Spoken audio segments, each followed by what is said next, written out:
वक्रतुण्डं महाकाय सूर्यकोटिसम्प्रभ निर्विघ्नं कुरु मे देव सर्वकार्येषु सर्वदा। मंगलम भगवान विष्णु मंगलम गणध्वज मंगलम पुंडरीकाक्ष मंगलाय तनो हरि। देखिए, आज हम आप लोगों को वैशाख महात्म 14वां अध्याय भेजने जा रहे हैं। एक अध्याय तो रोज हम आप लोग को भेजते हैं। कथा सुनने का सुनाने का बहुत बड़ा महत्व होता है। इसीलिए कहते हैं कि अगर हमारा यूट्यूब चैनल आपको अच्छा लगे, कथा अच्छा लगे, कहानी अच्छा लगे तो इसको शेयर करिए, लाइक करिए, सब्सक्राइब करिए, इसको सबको बांटिए। भेजेंगी, कमेंट करेंगी तो आपको कथा बार बार जाती रहेगी। हम बार बार बोलते हैं कि आप लोग जब मेरे कथा को सुनिए तो इसको शेयर ज़रूर करिए। जो ऐसा करेंगी तो आप लोग को भी पुण्य मिलेगा। जो सुनाता है उसको तो मिलता है, जो सुनता है उसको भी मिलता है। ये सब शेयर करने से, बांटने से सब पुण्य के भागी बनते हैं। इसीलिए कथा सबको भेजना चाहिए, सबको सुना। अच्छा बात सबको बोलना चाहिए। देखिए, बुरा बात कभी किसी को नहीं कहना चाहिए। जो अच्छा बात कहता है, भगवान भी सब देखते हैं कि कौन किसको बोलता है, क्या नहीं बोलता। मन से भी कभी किसी का बुरा नहीं चाहना चाहिए। हमेशा अच्छा शब्द बोलना चाहिए, अच्छे अच्छे चीज़ में सबको प्रेरणा देना चाहिए। अब वैशाख महीना का 14वां अध्याय आप लोग सुन लीजिए। सूत जी कहने लगे, मेष की संक्रांति में वैशाख के महीने में जो प्राणी प्रातः काल स्नान करे और मधुसूदन भगवान की पूजा करके भगवान की यह मनोहर कथा सुने तो सब पापों से छूटकर विष्णु लोक को जाता है। जो यह कथा छोड़कर अन्य कर्म करते हैं, जो यह कथा छोड़कर कथा नहीं सुनते हैं, अन्य कर्म करने लगते हैं, और नरक में जाकर फिर पिशाच की योनि पाते हैं। प्राचीन काल में गोदावरी के किनारे ब्रह्मेश्वरी क्षेत्र में ब्रह्मनिष्ठ बड़े परमहंस दुर्वासा ऋषि के 2 शिष्य रहते थे। वे सदा उपनिषद शास्त्रों में निष्ठावान थे और किसी के कुछ अपेक्षा नहीं रखते थे। भीख मांगकर जो कुछ मिलता था उससे पूजा अपना पेट पालन करते थे। हमेशा घूम घूम के भीख मांगते थे और उसी से अपना निर्वाह करते थे। अब उसी दिन को खाकर पर्वत की गुहा में पड़े रहते थे। ये दोनों तीनों लोक में सत्यनिष्ठ और तपोनिष्ठ के नाम से विख्यात हुए। इन दोनों में से सत्यनिष्ठ तो सदा भावना की कथा सुनते थे, तत्पर रहता था। जो कोई श्रोता होता था स्वयं कहता था, कहने लगता था। सबको पकड़ पकड़ करके कथा सुनते से सुनाते थे। जहाँ कोई आता था, मेरा कथा सुन लीजिए, कहानी सुन लीजिए। और जो तपोनिष्ठ थे वो गुफा में बैठ के खाली अपना न कथा सुनते थे न सुनाते थे। स्वयं कथा कहने लगता था। हे राजन, बिना कथा श्रवण किए अन्य को ग्रहण नहीं करता था। बिना कथा सुनले एक दिन वो कभी पानी नहीं पीते। जब तक कथा कह नहीं लेते थे, सुन नहीं लेते, तब तक वो पानी नहीं पीते थे, उसकी ग्रहण नहीं करते थे। रोग से पीड़ित जो वक्ता अपने घर में कथा कहता है, कूप जल में स्नान करके वह मुनि उसकी कथा सुनाता था। कथा समाप्त होने पर अपने नित्य कर्म करता था। जो मनुष्य ऐसा कथा श्रवण करता है उसके जन्म के बंधन नहीं व्यापते हैं। सच्ची भक्ति, स्नेह और साधु महात्माओं में सुहृदय उत्पन्न होती है और निर्गुण निर्जन ब्रह्मा हृदय में आकर विराजते हैं। जो बहुत वेदोक्त रीति में से ज्ञान ध्यान इसमें प्रवृत्त होते हैं। जहाँ कथा नहीं होती वहाँ साधु महात्मा न तो वहाँ से साक्षात गंगा जी का किनारा हो तो त्यागे। जिस देश में तुलसी न हो उस देश को विष्णु का मंदिर न हो। जहाँ विष्णु के कथा न हो वहाँ का प्राणी मरा हुआ अंतरात्मिक नरक में पड़ता है। जहाँ देखिए गंगा जी न हो, जहाँ तुलसी का पेड़ न हो, जहाँ कथा वार्ता न हो, वहाँ के प्राणी मृतक होते हैं। और वहाँ के प्राणी कुत्ता की योनि में पाते हैं। उपनिषद में विचार कर उस मुनीश्वर ने कहा, यह निश्चय है कि सदा विष्णु की भक्ति में तत्पर है और विष्णु की कथा श्रवण करे। दूसरों से तपोनिष्ठ था, वह बड़ा दुराग्रही, कर्म में निष्ठावान था। वह कथा न स्वयं सुनता था न ही दूसरे को सुनता था, और जहाँ कथा बाजती थी वहाँ से छोड़कर तीर्थ स्थान में किए चला जाता था। राजन, तीर्थ पर होती हुई कथा इसलिए छोड़ देता था कि तप में विघ्न न पड़े। श्रोता वक्ता कोई भी उसके घर के कार्य के लिए निकलते थे तो वह कभी अपनी जिह्वा से विष्णु का नाम नहीं कहता था, न सुनता था। देखिए, न कभी कथा कहता था, न सुनता था, न सुनाता। कहीं कथा होती थी तो वहाँ से छोड़ के चला जाता था, क्योंकि उसका मन कभी कथा में लगता ही नहीं था। अब देखिए, ऐसा लोगों का क्या दुर्दशा होती है। इसीलिए कहते हैं जो कोई अगर कथा पुराण कहता है, सुनता है, तो उसका भी इज्जत करना चाहिए और सुनना चाहिए। और दुराग्रह से अपनी देह छोड़िए। तब उसी समी के वृक्ष पर छिन्न कर्ण नाम का महाबलवान पिशाच हुआ। आश्रयहीन क्षुधा से व्याकुल कंठ वो सूख गए थे। भूख से व्याकुल अत्यंत दुखी अपने किए हुए कर्मों का विचार करता हुआ उत्तम की तरह भोग रहा है। देखिए कितना बड़ा पाप है। जो अगर कथा कोई कहता है, जो कहता है, जो सुनता है, जो सुनाता है, अगर कथा नहीं सुनता है, कथा होती है, कथा छोड़ के चल जाता है, मुंह बिचकाता है या उसका बुराई करता है, देखिए कितनी बड़े पाप कर्म उसको भोगना पड़ता है। वो चीण नाम के नरक में गिरता है। अब घूमने लगा, भूख के मारे इधर उधर भटकता हुआ, कहीं भी निर्भीत को प्राप्त नहीं है। देखिए कथा का अपमान करने का क्या दुर्दशा उनका हुआ कि एक पेड़ पर छिण नाम के पक्षी इधर से उधर घूमने लगे, न उनको पानी मिला न खाना मिला, वो अपना व्याकुल रहते थे। दैयोग से सत्यनिष्ठ पैनिष्ठ शरीर में आया हुआ दुख से पीड़ित क्षीण कर्ण नामक पिशाच को देखा। क्षुधा से आतुर वह अपने आत्मा को द्रवित करता हुआ बुरी तरह रो रहा था। उसे देख मुनीश्वर कहने लगे, तू कौन है? तेरी यह दशा कैसे हुई है? अब आगे तुझे दुख नहीं होगा। जब सतनिष्ठ ने ऐसा कहा तब क्षीण कर्ण अत्यंत व्याकुल होकर कहने लगा, हे प्रभु, मैं दुर्वासा का शिष्य तपोनिष्ठ नामक यति हूँ। महेश्वर क्षेत्र का निवासी बड़ा दुराग्रही और कर्मनिष्ठ था। कर्म के लोप हो जाने पर भय से मैंने अपनी मूर्खता और अपने दुर्बुद्धि से महात्माओं द्वारा कही हुई विष्णु कथा का आदर नहीं किया। उसी कर्म के घोर परिणाम से मेरी मृत्यु हुई और मैं क्षीण कर्ण नामक पिशाच दुख से अत्यंत व्याकुल हुआ। आज मेरे ऊपर सब देवता, गुरु और साधु संतुष्ट और हरि भगवान प्रसन्न हैं, जो तुम्हारे दर्शन हुए हैं। ऐसे त्राहि त्राहि करता हुआ बुरी तरह से रुदन करते हुए उसके चरणों पर गिर पड़ा। तब महायशस्वी सतनिष्ठ को बड़ी दया आई और दोनों हाथ में लेकर अपने सुकृत का पुण्य दिया। वैशाख के महाशय को क्षण भर सुनने का फल दिया। देखिए वो जो वैशाख महीने का कथा कहते थे, सुनते थे, सुनाते थे, एक क्षण का पुण्य, वैशाख का महाशय का क्षण भर का पुण्य उसको दे दिया, फल दिया। इसके तत्काल उसके पाप दूर हो गए। पिशाच का देह छोड़कर दिव्य विमान पर बैठकर महामुनि को प्रणाम कर आत्मा आमंत्रण कर परिक्रमा करके विष्णु लोक को गया। तब सत्यनिष्ठ पैनिष्ठ पुरी को गया और बारंबार महात्मा श्रवण की चिंता करने लगा। सुखदेव जी बोले, जहाँ शुभ फलों को देने वाली, सब लोग के पाप दूर करने वाली विष्णु की कथा होती है, वहाँ संपूर्ण तीर्थ इकट्ठे हो जाते हैं।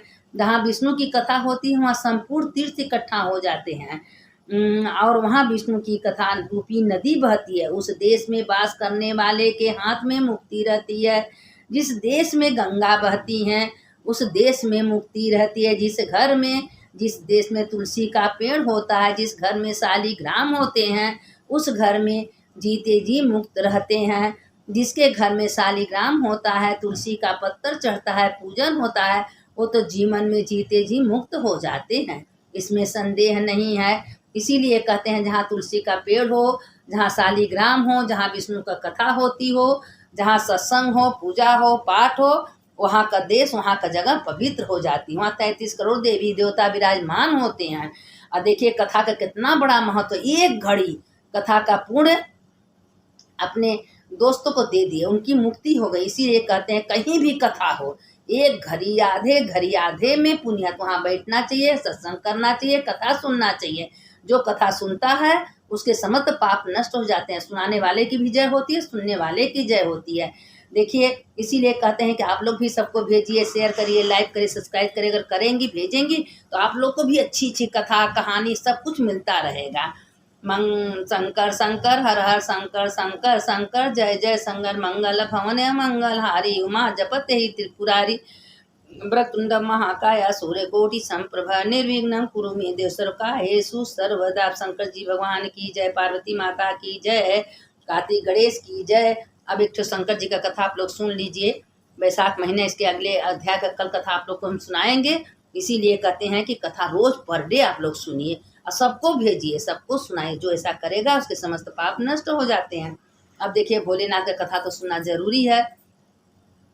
एक माँ बेटे थे, उसका बेटा बहुत छोटा था, तभी उसके पति नहीं थे, तो माँ जो है भीख मांग मांग के लाती थी, अपने बेटे को पालन पोषण करती थी।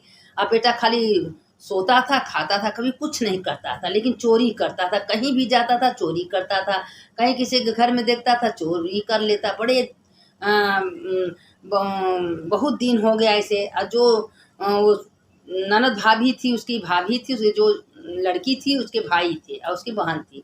और जो बहन भाई दोनों रहते थे, भाई कमा के लाता था, बहन बनाती खाती थी। लेकिन बहन जो है भोलेनाथ का बहुत भक्ति थी, बहुत भोलेनाथ का पूजा करती थी।